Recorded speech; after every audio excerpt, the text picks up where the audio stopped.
The American government loves protecting borders, except our own. With the conflicts between Russia and Ukraine and Israel and Palestine, notice the one thing that the establishment propaganda media isn't talking about: our borders. Even though the wars I mentioned a moment ago are happening halfway across the world, the war and conflict is here, within our borders, just waiting for the right moment.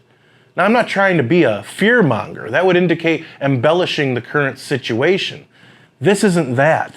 This is simply the truth, and you don't have to like it.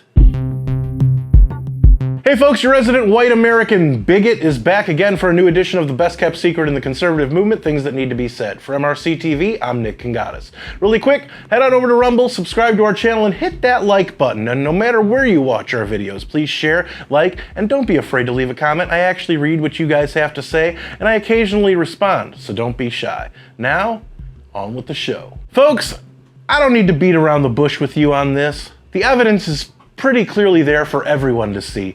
It's just that everyone is so distracted by the current things that we're not paying attention to our own backyard.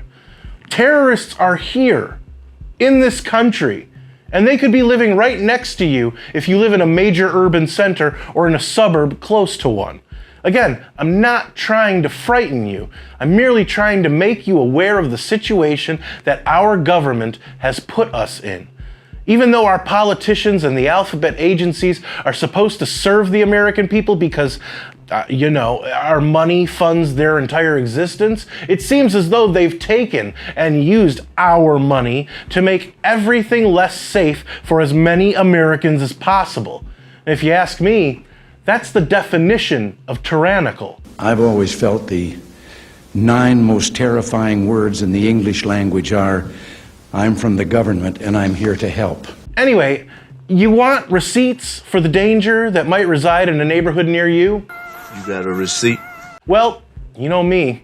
I always bring receipts, and I'm going to give you just a few examples of what I mean. August 30th, 2023 from CNN. Smuggler with ties to ISIS helped migrants enter U.S. from Mexico, raising alarm bells across government. Who are the people this terrorist, or at the very least terrorist adjacent, was bringing into this country? The FBI, who are totally trustworthy these days, said that while there was no ISIS plot that they could identify in connection with this smuggler, they did say that they, quote, found that migrants traveled with the help of a smuggler with ties to ISIS. But perhaps the most egregious aspect of that story is in one part of the story CNN reported. Quote, though there is no evidence at this point to justify detaining anyone, the episode was so alarming that an urgent classified intelligence report was circulated to President Joe Biden's top cabinet officials in their morning briefing book. For some counterterrorism officials, it shows that the U.S. is deeply vulnerable to the possibility that terrorists could sneak across the southern border by hiding amid the surge of migrants entering the country in search of asylum, unquote. So that means that even though this smuggler has ties to ISIS, they didn't feel the need to detain people who they are supposedly closely scrutinizing as possible criminal threats. And then the second half of the quote I just mentioned proves that while border agents might stop and detain a certain amount of questionable migrants, there's been such a surge at the border over the last nearly 3 years that they can't identify and stop everyone. You don't have to like it. It's simply the truth. Well, folks, he's got a point. Want another example? September 14th, 2023 from NBC News. Number of people on terrorist watch list stopped at southern U.S. border has risen. You see, while the powers that be have tried to brainwash the American public into thinking that the greatest terror threat to this country is white nationalists, white supremacists, and basically anything else that could represent white people, the real threat has been what it always has been.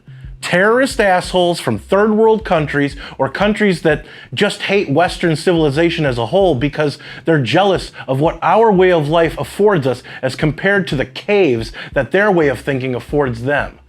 You don't have to like it. It's simply the truth.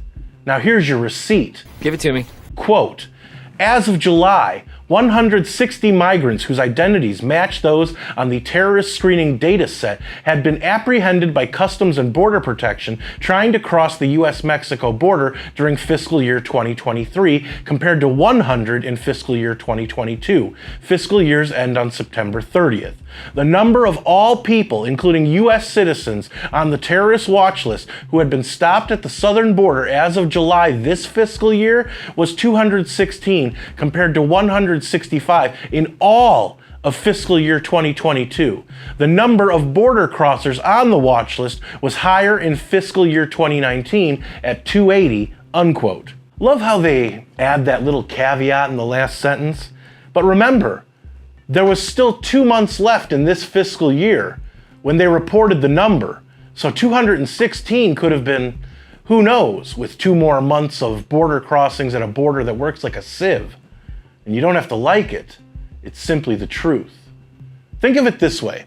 U.S. Customs and Border Protection numbers for total enforcement actions combined, taking the numbers of encounters between the Office of Field Operations and U.S. Border Patrol for fiscal years 2017, 2018, 19, and 20 combined, totaled a little over 3 million encounters. But for fiscal years 2021, 22, and 23, one less year than the 3 million number, well, those years combined totaled nearly 8 million encounters. 8 million people? Oh, and by the way, the Biden regime, despite saying they're going to begin building the wall again, which I'll believe when I see it, is apparently treating our border like an old school arcade game, attempting to break the high score with almost 270,000 border encounters in September alone. And with all the people being bused to large cities all over the US, no one can say for certain how many have nefarious motives for being in this country. The numbers I just mentioned were of those illegal immigrants who had encounters with authorities.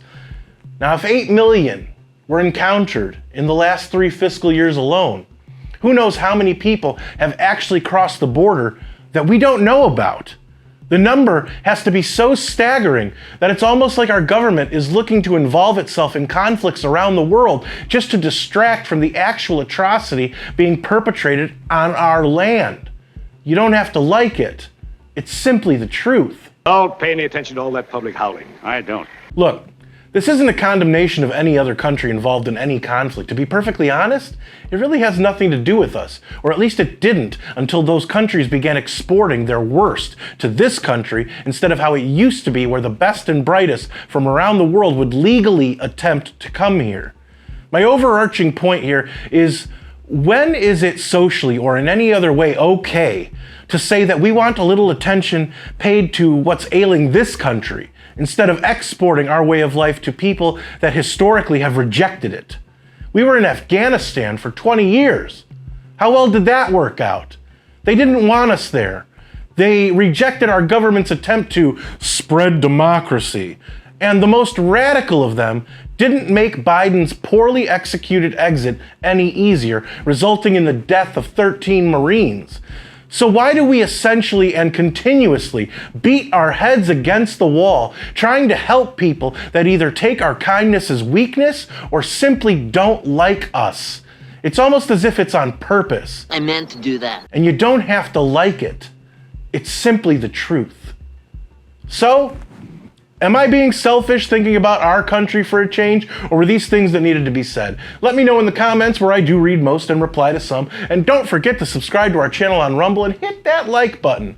If you like this video, don't forget to share, comment, and give it a thumbs up. Those are the best ways to help these videos reach more people, and it's the best way to let us know you want us to keep these videos coming. Subscribe to our channel and hit that notification bell so that YouTube might actually let you know when MRC-TV comes out with a new video, if they haven't censored it or taken it down yet. Like us on Facebook, check out more of our work at MRCTV.org, and if you want to support our content and the conservative movement, head on over to MRC.org/donate to help us out, since we're a nonprofit and couldn't do what we do without all of you. For MRC TV, I'm Nick Kangadis.